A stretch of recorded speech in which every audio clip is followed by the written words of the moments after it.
Ce matin, on va prendre, j'allais dire la suite de dimanche passé. J'ai pris 1 Corinthiens 2 et cette fois on prend 1 Corinthiens 1. C'est bizarre, hein, mais c'est quand même la suite un petit peu de dimanche passé. Et en Jésus-Christ, on va voir ce matin. Donc dimanche passé, j'ai parlé du texte d'1 Corinthiens 2 et de l'importance d'avoir cette pensée de Christ. C'est ce qu'il y avait au verset 16 d'1 Corinthiens 2. Il y avait aussi ce verset d'1 Corinthiens 2.2 où Paul va dire « Car je n'ai pas jugé bon de savoir autre chose parmi vous, sinon Jésus-Christ et Jésus-Christ crucifié. » Revenir à l'essentiel. Et ce matin, on va poursuivre vers l'essentiel, c'est-à-dire Jésus-Christ. Paul nous ramène à l'essentiel, Jésus-Christ. La foi repose non sur une sagesse humaine, mais sur la puissance de Dieu. Et peut-être qu'on a besoin aussi de retrouver cela dans notre assemblée, dans notre foi, finalement, de revenir à Jésus, non seulement sur toute notre science, notre connaissance qu'on peut étaler. Paul nous ramène à l'essentiel, Jésus-Christ, puissance de Dieu. Il transforme nos vies et il va faire toute la différence. Et la croix de Christ révèle cette puissance de Dieu. Et c'est par sa mort, sa résurrection, qu'on trouve le pardon des péchés, la vie éternelle. Et avoir la pensée de Christ, c'est se comporter en tant qu'enfant de Dieu. C'était le thème de dimanche passé, car l'Esprit de Dieu ou de Christ témoigne à notre esprit qu'on est enfant de Dieu, des fils et des filles. Et c'est ce qui est écrit dans Romains 8, versets 16 à 17, que l'Esprit témoigne à notre esprit que nous sommes enfants de Dieu. Et la solution, finalement, à toute chose de la vie chrétienne et non chrétienne, on pourrait dire, parce que c'est difficile de dire « là je suis chrétien, là je ne suis pas ». Non, on est appelé à vivre en tant que chrétien dans ce monde. La solution pour toute chose est en Jésus-Christ et Jésus-Christ crucifié. Et en priant pour recevoir cette pensée de Christ pour le message ce matin, je suis arrivé en quelque sorte à un message qui va dans le même sens de ce que je vous ai partagé dimanche passé. Mais avant d'aller plus loin, j'aimerais poser une question. Je l'ai certainement déjà posée dans un message. Est-ce que tu sais vraiment qui tu es ? Qui tu es et pourquoi tu es sur cette terre. C'est important de revenir justement à des choses essentielles, à des choses qui nous ramènent, je dirais, à la base. La Bible répond dans de multiples passages à ces questions et beaucoup se définissent au travers de leur métier, au travers de leur situation familiale, au travers de leur passion, au travers de leur dénomination même chrétienne, de leur caractère ou de leur physique. S'ils sont en bonne santé, s'ils sont malades, s'ils sont en fauteuil roulant, s'ils marchent, s'ils sont sportifs. Beaucoup se définissent peut-être par rapport à leur pays, leur nationalité, leur culture, leur couleur. Mais ce n'est pas de cette manière-là que Dieu nous voit. Ce n'est pas du tout de cette manière-là que Dieu nous voit. Et je vous propose aujourd'hui d'essayer de comprendre ce que révèle la parole de Dieu au sujet de votre identité. Alors je pourrais parler du passeport, bien évidemment, pour illustrer cette question d'identité, mais j'ai pensé au casier judiciaire. En Suisse, dans de nombreux autres pays d'ailleurs, avoir un casier judiciaire peut avoir différentes conséquences sur la vie d'une personne. Alors il y en a quelques-unes des principales, et vous pouvez en rajouter. Un impact sur l'emploi, bien évidemment. Ça peut affecter les chances d'obtenir un emploi, en particulier dans des secteurs sensibles ou réglementés, tels que la finance, la sécurité, la santé, bien évidemment. Alors, un casier judiciaire peut affecter aussi l'obtention de visas, de permis de séjour. Si vous voulez aller dans certains pays, vous devez remplir des documents et il y a peu de chances, si on vérifie vos documents, eh bien, que vous puissiez y entrer. Ça peut être difficile d'obtenir un visa.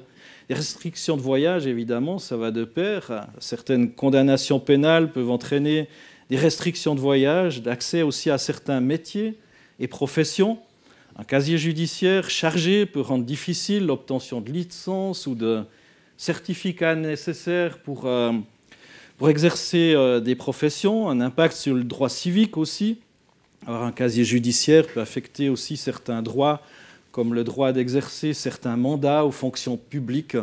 Vous entendez aussi dans les médias actuellement aux États-Unis. Je crois qu'il se penche sur l'élection du prochain président, s'il peut justement être élu ou non, voilà, en fonction des codes du pays en question. Donc on voit que ça préoccupe, je dirais, la société en tant que telle, mais même aussi dans l'Église, finalement. Aujourd'hui, on est bien content aussi, comme chaque dimanche, qu'il y a des gens qui s'occupent des enfants. Dimanche après dimanche, puis on peut se dire, ils font un peu de garderie, ils font ceci. Non, il y a tout un programme structuré, les ateliers de la Bible et autres, puis il y a des personnes de bonne volonté qui vont s'en occuper, mais pas que. Il y a aussi une charte pour les monitrices et moniteurs de l'enfance qu'on avait dictée dans le cadre des églises de réveil et que chaque monitrice, moniteur est censé avoir lu, signé.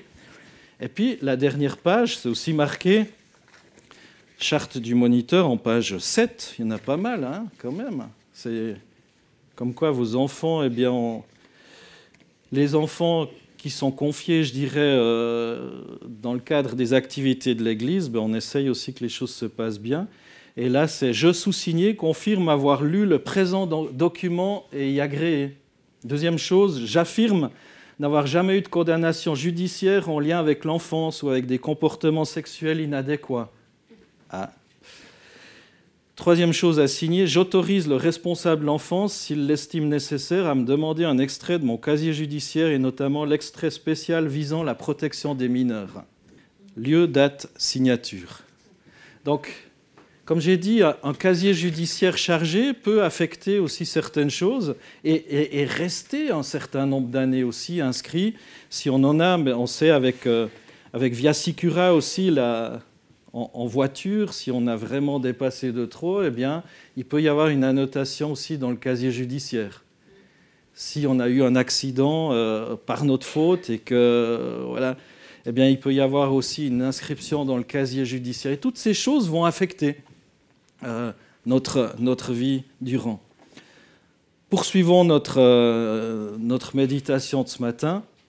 La parole de Dieu, dans Galates 3, 26 à 29, nous dit « Car vous êtes tous fils de Dieu par la foi en Christ Jésus. Vous tous qui avez été baptisés en Christ, vous avez revêtu Christ. Il n'y a plus ni juif, ni grec, il n'y a plus ni esclave, ni libre, il n'y a plus ni homme, ni femme, car vous tous, vous êtes un en Jésus-Christ. Et si vous êtes à Christ, alors vous êtes de la descendance d'Abraham, héritier, selon la promesse. » Paul va dire encore dans Corinthiens 6, 17 que celui qui s'unit au Seigneur devient spirituellement un avec lui grâce à son esprit. Et c'est spirituellement possible grâce au miracle que représente l'union qu'on a avec Jésus-Christ dans sa mort et sa résurrection. Au verset 27, dans ce texte qui est affiché là, contre le mur, Paul va dire « Vous avez revêtu Christ ». Vous avez revêtu, je ne sais pas, comment vous illustrez ça ? Est-ce que c'est un manteau ? Est-ce que c'est l'image du changement d'habit ? C'est cette attestation du changement intérieur, finalement spirituel. On se dépouille de nos vêtements, de la vie ancienne, pour être revêtu de la justice de Christ par le baptême de la foi. Alors on pourrait dire, ça c'est des gens qui sont baptisés d'eau. Ben non, il ne parle pas du baptême d'eau dans ce texte. Vous tous qui avez été baptisés en Christ, vous avez revêtu Christ. Non, ce texte ne parle pas du baptême d'eau, comme il y a le baptême de feu, baptême du Saint-Esprit ou autre. C'est vraiment ce baptême où on est baptisé en Christ. On est un avec Christ. Alors oui, il en parle dans d'autres textes. Évidemment, pour revêtir Christ, il faut être... pour s'identifier pleinement, de facto, on est immergé aussi. C'est pour des gens qui ont été baptisés d'eau et qui ont choisi ça. Mais ce texte dit que c'est autre chose. On est baptisé en Christ. Comme le vêtement, on l'a enfilé. Et c'est le résultat de l'union spirituelle du croyant avec Christ. Et Paul souligne le fait que par le salut, on est unis à Christ. En ce qui concerne notre statut devant Dieu, on a revêtu Christ. On a revêtu ce vêtement, sa mort, sa résurrection, sa justice. Et comme j'ai dit, en Jésus-Christ, en Christ, eh bien, nous avons tout. Nous avons déjà le pardon des péchés, ça c'est la base. On a une nouvelle identité. On a l'Esprit Saint, on a l'espérance éternelle et on a l'accès au Père. Je ne sais pas si vous avez déjà vu des films, des agents secrets et autres, ils ont une pile de passeports et puis suivant où ils changent, ils sont d'une autre nationalité, d'un autre pays, même un autre nom et autres. En Christ, on a aussi une nouvelle identité.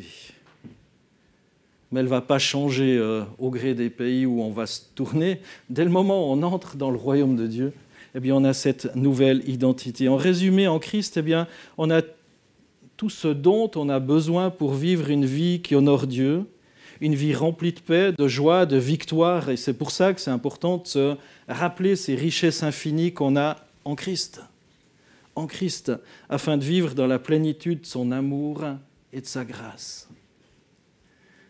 Aujourd'hui, on se forme et se déforme pour tout. On a mis l'emphase, et c'est une bonne chose, sur les études pour apprendre ceci, apprendre cela, même pour les églises. On apprend l'école de délivrance, l'école de guérison, l'école de machin, ceci, cela. Ça peut être bien, mais ça ne s'apprend pas. Ça ne s'apprend tout simplement pas. On ne peut pas apprendre, on peut juste recevoir parce qu'on a revêtu Christ, parce qu'on est baptisé en Jésus-Christ. Alors oui, il y a des choses qui sont bonnes à apprendre, mais l'onction ne s'apprend pas, l'onction se reçoit. L'onction se reçoit. Tu peux faire toutes les études du monde, avoir 25 doctorats, je ne sais pas si c'est possible, je ne sais pas le record. J'avais vu un, il en avait 9, je crois, mais c'est pas mal. Enfin, je pense qu'il a étudié toute sa vie avec les thèses, les antithèses et les prothèses. Mais malgré tous ces doctorats, eh bien, il n'a pas l'onction, pas plus que n'importe qui. Et d'ailleurs, Jésus, il a choisi des gens normaux finalement. On va lire les versets d'un Corinthiens. Je vous ai dit quand même qu'on prendrait un Corinthiens 1, donc il faut quand même que je lise. Un Corinthiens 1, 1 à 9. Paul, appelé à être apôtre du Christ Jésus par la volonté de Dieu, et le frère Sosthène, salue l'Église de Dieu établie à Corinthe, ceux qui ont été purifiés de leurs péchés dans l'union avec Jésus-Christ et qui sont appelés à appartenir à Dieu, ainsi que tous ceux qui, en quelque lieu que ce soit, font appel à notre Seigneur Jésus-Christ, leur Seigneur aussi bien que le nôtre. Que la grâce et la paix vous soient données de la part de Dieu notre Père et du Seigneur Jésus-Christ. Je rends continuellement grâce à Dieu à votre sujet pour la grâce de Dieu qui vous a été accordée en Christ Jésus, de ce que vous avez été enrichis en lui, en toutes choses, en toute parole et en toute connaissance. Car le témoignage de Christ a été fermement établi en vous. Ainsi donc, il ne vous manque aucun don dans l'attente où vous êtes de la révélation de notre Seigneur Jésus-Christ. Il vous affermira aussi jusqu'à la fin pour que vous soyez irréprochables au jour de notre Seigneur Jésus-Christ. Dieu est fidèle, lui qui vous a appelés à la communion de son Fils Jésus-Christ, notre Seigneur. En Christ, en lui, en Jésus. Ce verset 5, il est assez fort. On lit que la grâce de Dieu s'est manifestée par l'abondance des dons du Saint-Esprit. Au travers de ce texte aussi, Paul mentionne en particulier le don de la parole, de la connaissance, indiquant par là aussi que les Corinthiens possédaient le don des langues, le don de la sagesse, le don d'interprétation, le don d'une connaissance surnaturelle. Il va développer ça plus loin dans Corinthiens 12, 13, 14. Et la parole vise l'expression aussi extérieure, tandis que la connaissance désigne aussi cette compréhension intérieure. Mais ce qui a attiré mon attention, ce sont ces deux mots du verset 5, « en lui ». Vous avez été enrichis en lui, c'est-à-dire en Jésus-Christ. Et le sens premier en grec, la langue originale du Nouveau Testament, veut dire « dans », à l'intérieur d'eux. Je ne sais pas comment c'est possible d'aller dans une personne Et le Saint-Esprit est appelé aussi à venir en nous. Finalement, on est en Christ et Christ par le Saint-Esprit est en nous. Mais là, on est appelé à être en lui. Et en lui, eh bien, on a toutes ces choses-là. À l'intérieur de Christ, on est comblé de toutes les richesses de Dieu, de sa pensée et de la connaissance. Dans Corinthiens 1, verset 17, à la suite, il est dit « Car ce n'est pas pour baptiser que le Christ m'a envoyé », c'est Paul qui parle, c'est pour proclamer la bonne nouvelle, et cela sans recourir aux arguments de la sagesse humaine, afin de ne pas vider de son sens la mort du Christ sur la croix. Intéressant, hein ? Paul, le sage, Paul, un des hommes les plus intelligents et cultivés de son époque, a proclamé la bonne nouvelle sans recourir aux arguments de la sagesse afin de ne pas vider de son sens la mort du Christ en croix. Vraiment intéressant. Combien on peut s'appuyer sur notre sagesse, notre connaissance, nos formations, et de nouveau, une fois de plus, je dis c'est très bien. Mais Paul a dit, malgré toute cette sagesse, toute cette connaissance, finalement, j'ai laissé ça de côté. Et il va le dire au chapitre 2, finalement, j'ai rien voulu vous dire d'autre que Jésus-Christ et Jésus-Christ crucifié. Au verset 18, en effet, la prédication de la mort du Christ sur une croix est une folie aux yeux de ceux qui se perdent. Mais pour nous qui sommes sauvés, elle est la puissance même de Dieu. Vous voulez la puissance ? Prêchez la croix. Prêchez la croix. N'est-il pas écrit « Je détruirai la sagesse des sages, je réduirai à néant l'intelligence des intelligents. Où est le sage ? Où est le spécialiste de la loi ? Où est le raisonneur de ce monde ? Dieu n'a-t-il pas changé en folie la sagesse du monde ?» En effet, là où la sagesse divine s'est manifestée, le monde n'a pas reconnu Dieu par le moyen de la sagesse. C'est pourquoi Dieu a jugé bon de sauver ceux qui croient par un message qui paraît annoncer une folie. Oui, tandis que d'un côté, les Juifs réclament des signes miraculeux et que de l'autre, les Grecs cherchent la sagesse, nous prêchons un Christ mis en croix. Les Juifs crient au scandale, les Grecs à l'absurdité, mais pour tous ceux que Dieu a appelés, qu'ils soient Juifs ou Grecs, ce Christ que nous prêchons manifeste la puissance et la sagesse de Dieu. Car cette folie de Dieu est plus sage que la sagesse des hommes. Cette faiblesse de Dieu est plus forte que la force des hommes. Intéressant, hein ? Intéressant comme texte. Les Juifs veulent des signes miraculeux. Et aujourd'hui encore, on sait combien on est attaché aussi à ces choses-là. Et la Bible parle de signes, de prodiges, de miracles. Mais finalement, il va nous dire, mais tu fais fausse route en cherchant le miraculeux. Cherche Jésus-Christ. Et Jésus-Christ crucifié, prêche Jésus-Christ et Jésus-Christ crucifié, et le miraculeux va se produire. La puissance de Dieu va se manifester. J'ai lu dimanche passé en Corinthiens 2, 1, 5, « Pour moi, frère, lorsque je suis allé chez vous, ce n'est pas avec une supériorité de langage ou de sagesse que je suis allé vous annoncer le témoignage de Dieu. Car je n'ai pas jugé bon de savoir autre chose parmi vous, sinon Jésus-Christ et Jésus-Christ crucifié. Moi-même, j'étais auprès de vous dans un état de faiblesse, de crainte et de grand tremblement. Ma parole et ma prédication ne reposaient pas sur les discours persuasifs de la sagesse, mais sur une démonstration d'esprit et de puissance, afin que votre foi ne soit pas fondée sur la sagesse des hommes, mais sur la puissance de Dieu. » Je me souviens, lorsque j'ai fait l'école biblique Emmaüs, qui est devenue la HET Pro, on avait un cours sur plusieurs semaines sur la défense de la foi. Et il fallait argumenter. Et c'est bien, ça donne des pistes, ça pousse à réfléchir pourquoi on croit, comment on croit, enfin...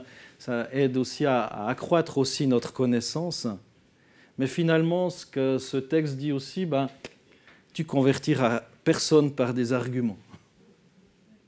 Tu convertiras personne par des arguments, parce qu'un argument est effacé par un autre argument. Alors je ne dis pas qu'il faut être bébête, c'est pas ça. Et moi, ça m'a servi aussi déjà rien que pour savoir pourquoi on croit comme ça et pas comme ça. Et voilà, de savoir un petit peu ce qu'on croit, ça peut aider quand même. Mais finalement, on se rend compte que si ça reste là, à ce stade de juste un argument, ben c'est un argument. Et là, c'est de la politique, celui qui dit comme ça, puis finalement, c'est celui qui argumente le plus, qui va faire le plus d'adhérents. Mais avec la foi en Christ, on ne cherche pas des adhérents. On cherche à faire des disciples. Et c'est très différent. Des disciples de Jésus-Christ. En Christ, donc en Christ. En Christ, on a aussi la grâce. La grâce. Paul exprime sa gratitude envers Dieu pour la grâce qui a été accordée à l'Église de Corinthe en Jésus-Christ. Et cette grâce merveilleuse enrichit les croyants en toutes choses, en toute parole, en toute connaissance. Et le témoignage de Christ est fermement établi en eux, témoignant de la puissance transformante de l'Évangile. Troisième chose qu'on voit en Christ, eh bien, on obtient la justice de Dieu. Ou plutôt, cette justice de Dieu, elle est accomplie. On connaît tous cette phrase que Jésus a dite juste avant de mourir sur la croix, dans Luc 19, 30, quand Jésus prit le vinaigre, il dit « Tout est accompli ». Et baissant la tête, il rendit l'esprit. Tout est accompli. Est-ce à dire qu'on n'a plus rien à faire ? Bien sûr que non. Mais tout ce qui concerne le salut est accompli. Il a payé. Il n'y a plus besoin de, comme on voit dans certains pays où ils marchent sur les genoux pour se faire du mal ou à se flageller. Tout est accompli. Ça veut dire que l'agneau, Jésus, l'agneau pascal, Jésus en tant qu'agneau de Dieu, offre sa vie en sacrifice pour les péchés du monde entier. Et en disant « tout est accompli », eh bien Jésus proclame la réalisation finale, la justice voulue par Dieu et l'accomplissement eh bien, des prophéties de l'Ancien Testament concernant ce Messie souffrant. Plus de 700 ans avant Jésus-Christ, relisez Ésaïe 53, on pourrait presque croire que c'est dans le Nouveau Testament. Maintenant, ça a été écrit 700 ans avant Jésus-Christ, où il nous parle avec une précision déconcertante de ce que le Christ va vivre en croix. Et Jésus-Christ crucifié. Dieu, dans sa parfaite justice, ne peut ignorer notre péché, mais par amour pour nous, eh bien, il a porté le poids de nos péchés, il a payé pour nous tous, il a payé à notre place sur la croix, et Jésus a porté notre punition. Et c'était ça, le plan de Dieu pour racheter l'humanité. Et en acceptant son sacrifice, eh bien, notre casier judiciaire est échangé contre le sien. Là, ça devient intéressant. Tiens, tu ne pouvais plus voyager à tel endroit, tu ne pouvais plus servir dans tel domaine, tu ne pouvais plus être élu pour telle ou telle responsabilité. Jésus a pris ton casier judiciaire tout sale, peut-être, plein d'annotations. Et il l'a échangé contre le sien et tu reçois une nature toute propre, une nature parfaite. Il y a cet échange.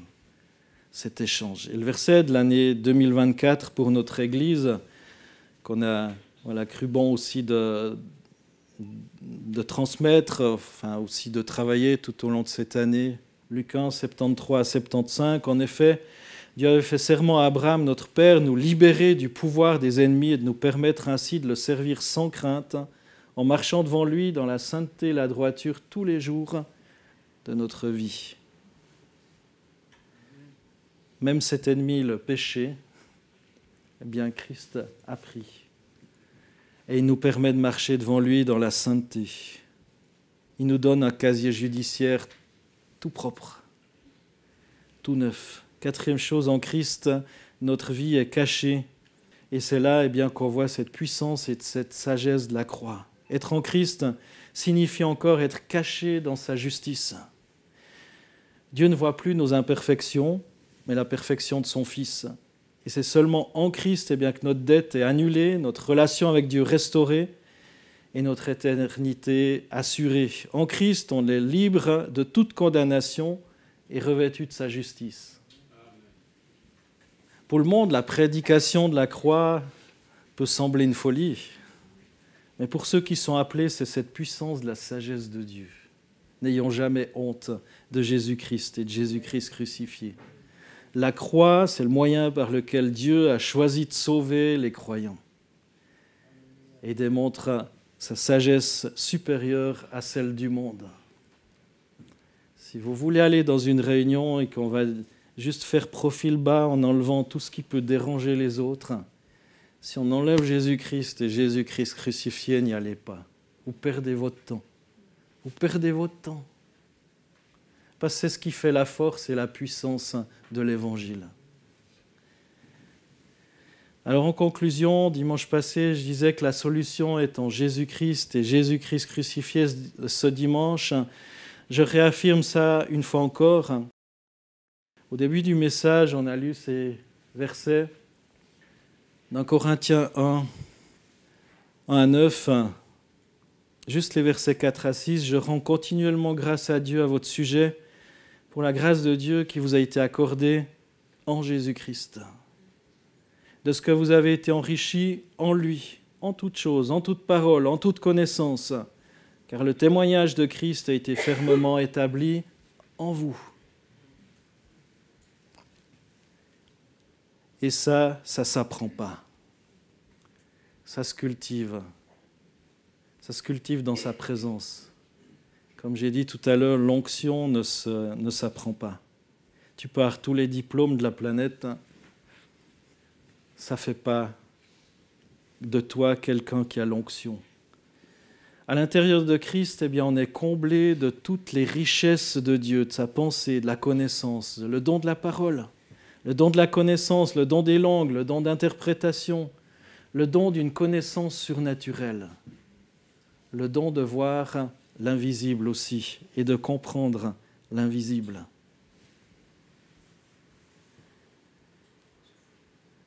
« 1 Corinthiens 1, 26 à 31 encore, pour terminer ce chapitre 1. « Considérez donc votre situation, frères.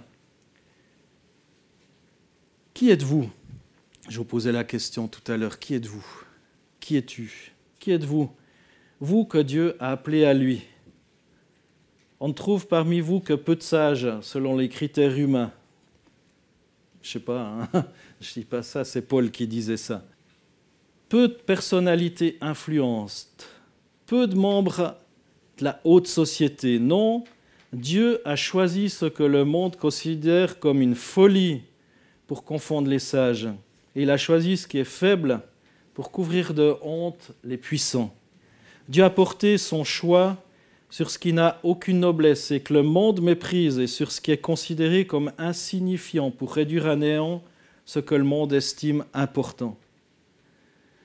Ainsi, aucune créature ne pourra se vanter devant Dieu. Par lui, vous êtes unis au Christ qui est devenu pour nous cette sagesse qui vient de Dieu. En Christ, en effet, se trouve pour nous l'acquittement, la purification, la libération du péché. Et il en est ainsi pour que soit respecté ce commandement de l'Écriture. Si quelqu'un veut éprouver de la fierté, qu'il place sa fierté dans le Seigneur. C'est remettre Jésus au milieu de l'Église. Jésus au milieu de l'Église. Soyons encouragés par la vérité de la croix de Christ. Qu'on puisse se rappeler toujours que la folie de Dieu est plus sage que la sagesse des hommes et que sa faiblesse est plus forte que la force des hommes. Qu'on puisse proclamer avec audace Christ crucifié, sachant que c'est par cette folie eh bien, que Dieu manifeste sa puissance et sa sagesse au monde.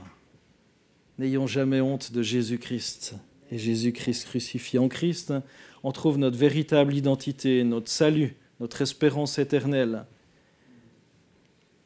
Amen. Amen. Gloire à Dieu. Et si vous doutez encore de qui vous êtes en Christ,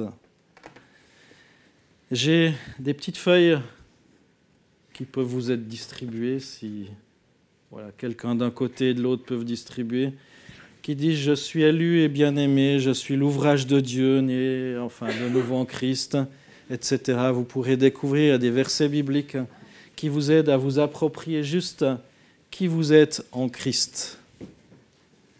Ne permettez à personne de vous dire ceci ou cela par rapport à vous, par rapport à votre nationalité, peut-être par rapport à votre petite formation aussi. Ça ne veut pas dire qu'il ne faut pas se former, mais surtout venir en Christ, puiser tout ce dont tu as besoin. Regarde les disciples avec lesquels Jésus a changé le monde. C'était franchement pas ce qu'on aurait choisi humainement parlant. Et pourtant, il a choisi là aussi la folie.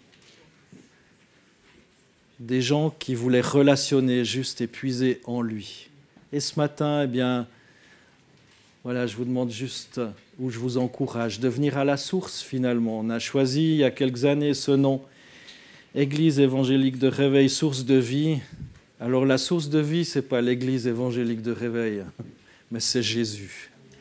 Et on veut se souvenir de la source de vie, de la source de toute chose, c'est en Jésus-Christ. Seigneur, merci pour ta parole, merci pour ton esprit. Merci Seigneur parce qu'en toi, Seigneur, on a la vie, le mouvement et l'être. En toi, Seigneur, on a le pardon de nos péchés. En toi, on a la connaissance. En toi, Seigneur, eh bien, on peut s'approcher de notre Papa céleste. En toi, Seigneur, on peut être comblé d'amour. En toi, Seigneur, eh bien, on peut vivre des signes, des prodiges et des miracles. Seigneur, merci. Merci pour la folie de la croix. Merci Seigneur pour le casier judiciaire tout neuf, tout propre. Seigneur, que tu nous as donné alors qu'on était coupables.